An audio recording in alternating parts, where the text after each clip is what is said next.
Y estamos ante una imagen de Jesús muy bella. Es el Jesús que ora.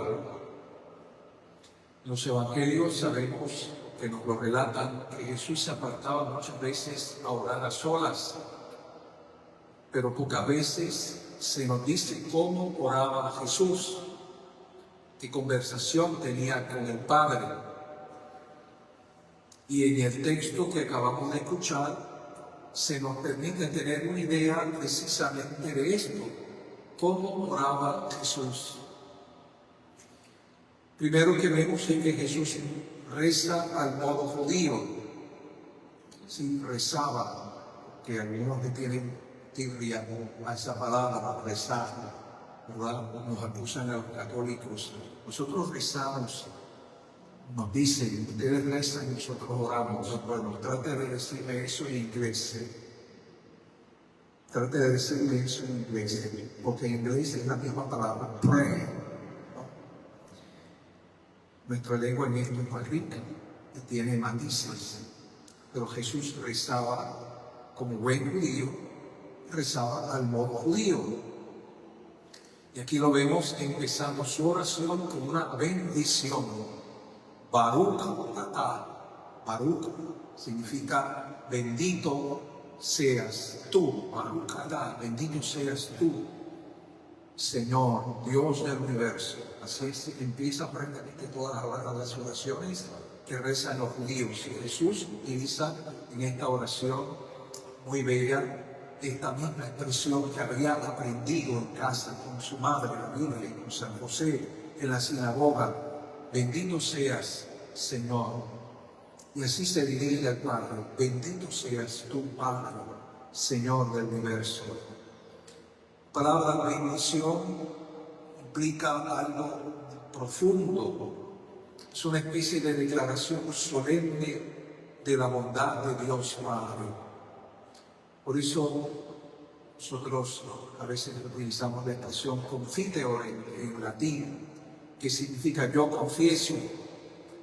Es decir, Padre, reconozco, es patente, experimento el asombro y me lleno de júbilo al comprobar que has mostrado esta predilección por los pequeños, por los niños, los insignificantes, los prescindibles, los marginados, aquellos que para el poder no cuentan.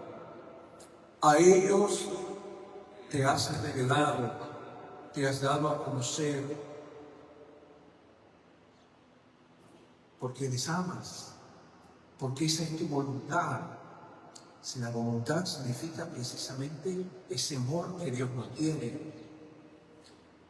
Están los pequeños, ignorantes, por el otro lado están los sabios, los prudentes, según los criterios del mundo. Podríamos traducir esa expresión sabiondos y calculadores. Esos que aún conociendo de cosas religiosas viven externados en sus teorías e interpretaciones. Los que al contrario de los discípulos de Jesús no abrieron el corazón y la mente a la novedad del Evangelio y a los valores del reino. Voy a recordar algo que nosotros, tan aficionados a la Navidad, sobre todo la fiesta de los Reyes, escuchamos todos los años en el relato de la Epifanía. Cuando llegaron los Reyes magos, que eran pues gentiles, paganos, preguntaron, ¿dónde está el Rey de los judíos que ha nacido? Herodes convoca a los sabiondos, a los expertos, a los que conocían la ley, a los que la interpretaban, escribas, fariseos, sacerdotes, y les preguntan, ¿dónde se supone que nazca el Mesías? Y ellos respondieron de inmediato, en Belén de Judá, porque está escrito, y tú, Belén, no eres la menor de la ciudad de Judá, porque de ti saldrá el que gobierna a mi pueblo Israel. Y se lo dijeron al rey.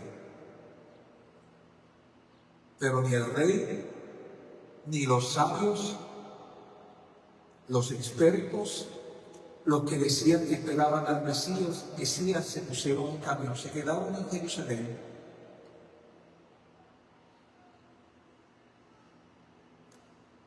Y muchos que parecen conocer bien los preceptos, pero no se abren a la gracia, al don de Dios, a la novedad, porque eso a todos nos estremece un poco.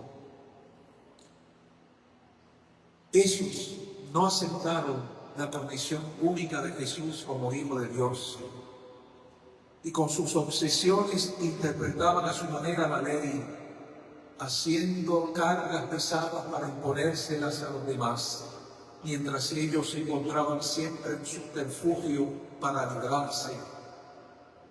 O si observaban la ley, lo hacían con un corazón duro, de menosprecio a los demás, como aquel fariseo de la parábola que decía: Señor, te doy gracias porque no soy como los demás, no soy como este publicano, yo ayuno 2 veces en semana, no guardo el sábado, no pago los diezmos.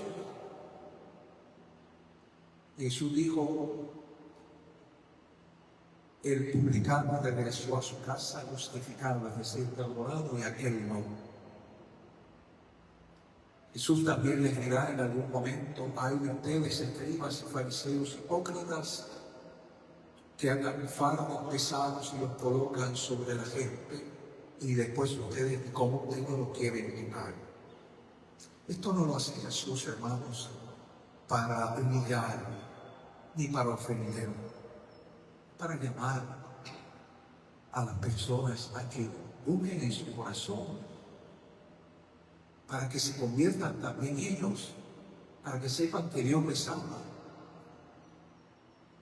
Los pequeños, lo sabemos, en el Evangelio fueron los primeros en reconocer que no tenían fuerzas para cumplir tantos preceptos impertinentes. De hecho, San Pedro, cuando se dio la polémica en la comunidad entre los que venían del judaísmo y los que venían de lo pagano a la fe, y los que venían del judaísmo, algunos de ellos decían: no, primero tienen que ser buenos judíos y cumplir todos los preceptos de la ley antes de ser cristianos.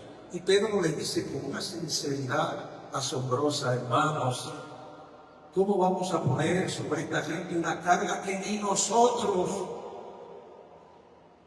ni nuestros padres pudieron llevar? Pedro hablaba de experiencia porque él era judío y lo habían educado en la religión judía con todos los preceptos y normas del judaísmo, y se daba cuenta: ¿cómo le vamos a imponer a esta gente la carga que nosotros ni nuestros padres pudimos llevar? ¿Es que la ley de Dios era mala, correcta? Por supuesto que no. Pero los doctores de la ley y los rabinos habían elaborado una multitud de preceptos menores que sirvieran como un muro de protección a los grandes mandamientos. Un ejemplo es el del reposo sabático. El mandamiento, Éxodo 20, prohibía trabajar ese día, trabajos físicos fuertes, por ejemplo, segar, trillar, sembrar, moler el grano. Pues los rabinos habían hecho que arrancar la espiga, estrujar la semilla con la mano para quitarle la cáscara y masticarla, era igual que segar, que trillar y que moler en la piedra de molino. Por eso a Jesús lo criticaron un día que en un sábado iban pasando por un trigal y algunos de sus discípulos pasando, cogieron una espinilla, como usted cuando pasa al lado de un palo de guayaba, coge una guayaba y se la comen. Pues hicieron eso, tendrían hambre o lo que sé yo, ganas de un snack. Y los criticaron: eso no está permitido en sábado. Y fue cuando Jesús les dijo: el sábado se hizo para el hombre y no el hombre para el sábado. De esta manera, enfermiza de los fariseos se llegaba a situaciones absurdas y peor todavía, a quitarle al sábado su sabor liberador y espiritual. Y eso llevó a que los rabinos compararan la ley con un yugo que el hombre debía llevar si quería honrar a Dios. Esta imagen del yugo ya se utilizaba entre los rabinos. La ley es el yugo que te pones sobre los hombros si quieres ser grato a Dios. Y Jesús utiliza la misma imagen, pero dice: lleven mi yugo sobre ustedes, porque mi yugo es suave y mi carga ligera. Y ese yugo no les lleva a sentirse agobiados, sino todo lo contrario. Vengan a mí los que están cansados y agobiados, y yo os aliviaré. En este sentido, llevar el yugo de Cristo es unirse a Cristo, porque nada de su yugo quiere decir que Él es el que lo lleva. Nosotros con el yugo nos unimos a Él. Y recuerda la imagen tan linda. A veces los niños quieren ayudar a sus papás y dicen: yo te voy a ayudar a llevar esta caja. Y usted déjelo que lo ayude, no le diga: no, aquí échate para allá, que estorba, porque después cuando quiera que lo ayude no lo va a ayudar, ¿no? Déjelo que le ayude. Usted sabe que el que va a llevar la carga es usted, porque el niño con su propio bracito y su propia fuerza, ¿qué puede hacer? Darle la alegría de ver que quiere darle la mano, pero que están vinculados, están vinculados. Esa es la imagen preciosa contra el Señor. Así nos quiere junto a Él, que hagamos lo que podamos y lo mejor que podamos. A mí me gustaba, y la repito muchas veces cuando puedo y tengo la oportunidad, aquello que decía San Filippo Neri, San Felipe Neri, el santo del buen humor. Le decía sobre todo a los jóvenes a quienes les tenía un gran cariño.